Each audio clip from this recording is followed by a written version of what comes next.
Attention tout le monde, bulletin spécial, jeûner 16 heures peut augmenter de 91% votre chance de faire une crise de cœur, selon une nouvelle étude qui vient de sortir la semaine passée. Tout le monde, les réseaux sociaux sont enflammés par rapport à ça. Je voulais prendre un petit 2 minutes pour vous expliquer ce qu'il en était peut-être plus, parce que je veux faire ma montée de lait ce matin. J'ai lu les études ce week-end. Et d'abord, c'est du gros n'importe quoi. Quand une étude sort comme ça, versus des centaines et des centaines et des centaines d'études qui démontrent que jeûner 14, 15, 16 heures, 24 heures, peu importe, est bénéfique pour la santé cardiaque, et que là, une étude par en arrière revient et dit « Ah non, non, non, c'est très mauvais », et que là, tous les détraqueurs du jeûne sautent là-dessus et en font des titres sensationnels. « 16 heures peut vous tuer, bah. » Quand en réalité, l'étude, en gros, ce qu'elle disait, c'était pas ça. Elle disait que sauter le petit déjeuner peut augmenter de 91% votre le fait que vous fassiez peut-être une crise de cœur ou non dans votre vie. OK. Donc, quand on regarde l'étude et on la lit un petit peu plus en profondeur, on se rend compte que c'est vraiment une base, là. Pourquoi on en parle, soit en passant? C'est qu'il y a eu un séminaire sur la santé cardiaque aux États-Unis, je ne sais pas trop, et ils ont exposé cette étude-là et ils ont mis ça sur le site Internet. Et là, tout le monde est parti en fou. Ça a passé aux États-Unis en plein médias. Mon Dieu, jeûner, c'est dangereux finalement, selon une étude. C'est n'importe quoi. Ils ne parlent pas de toutes les bonnes études qui sortent à tous les jours, qui disent jeûner, c'est bon, c'est bon. J'ai comme l'impression que les détraqueurs qui n'aiment pas le jeûne ont voulu sauter là-dessus, que ce soit des pharmaceutiques, des docteurs qui sont contre ça, des gens qui sont contre ça, peu importe. Votre beau-frère qui va vous dire, qu'elle avait dit que jeûner, c'était pas bon. Oui, OK, la conclusion, c'est ça. Déjeuner, ne pas sauter le petit déjeuner, augmenter de 90%, selon une étude sur 20 000 personnes. OK. Reculons en arrière et allons lire cette étude-là, chose que j'ai fait ce week-end. C'est là que ça devient très intéressant. Pour commencer, comme je vous dis, pour qu'on en parle, c'est parce que justement, il y a un média qui a sauté là-dessus suite à un séminaire qu'il y a eu et qui en ont parlé sur le site Internet la santé cardiaque aux États-Unis. Donc, si on analyse l'étude, là où ça devient assez perturbant, c'est que ça a été fait sur une moyenne d'âge de personnes de 41 ans. C'est une étude qui a été tirée sur, je pense que c'est 2003 à 2018. Et quand ils demandaient aux gens, ils suivaient les gens sur 8 ans. Donc, moyenne d'âge 41 ans sur 8 ans, ça veut dire qu'à 49 ans, en moyenne, tu fais une crise de cœur. Direct en partant, c'est pas très bon parce que les gens à qui tu as parlé sont vraisemblablement vraiment pas en santé. Moi, je vais avoir, quand j'arrive à la fin 50, fin 40 ans, je vais avoir 50 ans bientôt. Je m'excuse, je fais des jeûnes depuis très, très longtemps. J'ai fait 0 crise de cœur, ça m'arrivera probablement jamais. Je suis très en forme, mais je fais ce que j'ai à faire.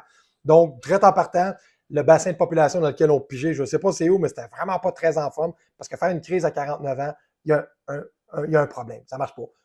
C'est pas juste le jeûne qui gère ça. La deuxième chose, ben, c'est que le questionnaire, c'est un questionnaire. Et le questionnaire, ce qui est fascinant, c'est que il posait des questions, puis grosso modo, c'était OK, qu'est-ce que vous avez mangé lundi passé? OK, ça ressemble à quoi à peu près une journée typique? Et OK, est-ce que lundi passé, vous avez pris un petit déjeuner ou pas? Avez-vous déjeuné? Avez-vous pris un petit déjeuner, oui ou non? Non, oui, non. Ça s'arrête là. Moi, personnellement, pour être en clinique et suivre des gens, justement, pour le suivi de gestion de poids, d'énergie et tout ça, mais la question que je pose aux gens, c'est bon, est-ce que tu as pris un petit déjeuner? Oui. Ah non, non, je ne prends pas de petit déjeuner. Est-ce que tu vas intégrer le jeûne de ta vie? Ah oui, c'est facile, moi je ne prends pas de petit déjeuner. Ah non, vous ne prenez rien. Ah non, moi juste une toast ou juste une bâtante. C'est un déjeuner, c'est un petit déjeuner. Si tu manges, c'est un petit déjeuner.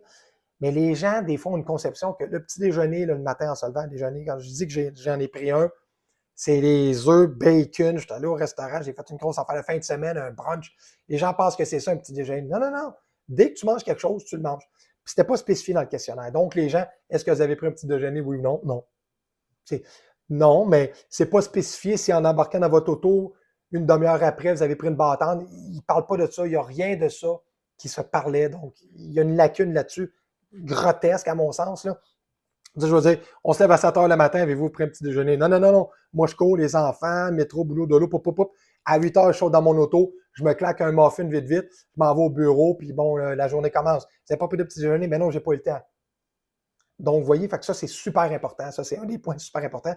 Et le pire dans tout ça, comme je vous dis, ils n'ont pas pris en considération l'alimentation de la personne globale. OK?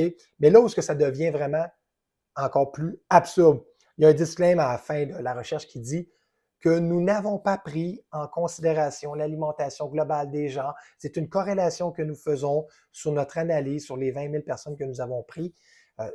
C'est comme ils disent, regardez, prenez ça avec une pincette, mais ça ressemblerait à ça. Donc, même eux se discréditent. Et là où ça devient vraiment absurde, mais totalement absurde, et si votre beau-frère un jour vous nargue avec ça, en disant hey, ça fait des crises de cœur, faites-lui écouter mes vidéos là, ou qu'il lire l'étude. Là. Sur 8 ans, on va te suivre sur 8 ans. OK? 8 ans, là, je l'ai noté ici, 2920 jours sur 8 ans. Donc, on s'attend à ce qu'ils se disent peut-être, bon, on va demander le questionnaire une fois par mois pendant 8 ans, donc une centaine de fois, ou mieux que ça, on veut que ce soit une bonne étude, on va poser la question une fois par semaine pendant 8 ans, donc 450, 430 fois, on va répondre au questionnaire, que ça soit vraiment concis, que ça soit une bonne étude bien faite. Non, non. Combien de fois vous pensez qu'ils ont demandé le questionnaire à la personne? Combien de fois? 2. Ça n'a aucun sens. 2 fois. 2 fois. Sur 8 ans, 2 fois. Ils ont posé 2 fois le questionnaire à la personne. Est-ce que vous avez pris un petit déjeuner hier? Oui ou non? Oui, non, peut-être. Donc, vous voyez à quel point ça n'a aucun sens. C'est une étude sommaire qui ne parle même pas de jeûne en tant que tel. Après ça, ils ont demandé de quelle heure à quelle heure, puis ils ont commencé à analyser un peu ça. Mais comme je vous dis, c'est du sensationnalisme, c'est n'importe quoi. Je me coupe les 2 mains et je vais aller au bat s'il faut que je débatte là-dessus. Jeûner 16 heures, c'est extrêmement bon pour votre corps. Et ceux qui diront le contraire, il va vraiment falloir qu'ils m'apportent des études un petit peu plus perspicaces, un petit peu plus profondes que cette étude de merde-là. D'accord? Donc, la seule chose que je pourrais vous dire pour conclure, c'est que jeûner, il y en a qui disent ah, jeûner, c'est pas grave, on arrête de manger, c'est tout. Oui, mais non, c'est pas juste ça. Jeûner, je le dis souvent aux gens.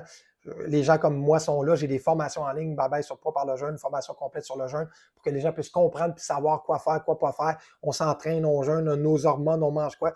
C'est un paquet de choses super importantes. Donc, je dois admettre que ça se peut qu'effectivement, les gens se garochent, disent ah, moi, je fais des jeûnes intermittents, puis qu'ils mangent tout croche, puis qu'ils font pas ce qu'ils ont à faire, puis qu'ils pensent que prendre 4 cafés pendant leur jeûne, il n'y a pas de problème. Ça pique le cortisol. Fait un paquet de trucs comme ça qui n'est pas pris en considération dans l'étude et qui, je pourrais dire que oui, probablement que c'est là que le bas blesse quand on parle de jeûne parce que les gens font du gros n'importe quoi. C'est pour ça que les gens comme moi et les autres spécialistes là-dedans sont là pour ça. Donc, moi, je suis naturopathe spécialisé en gestion de poids par le jeûne et l'énergie et l'hyperbare en clinique, les séances hyperbare.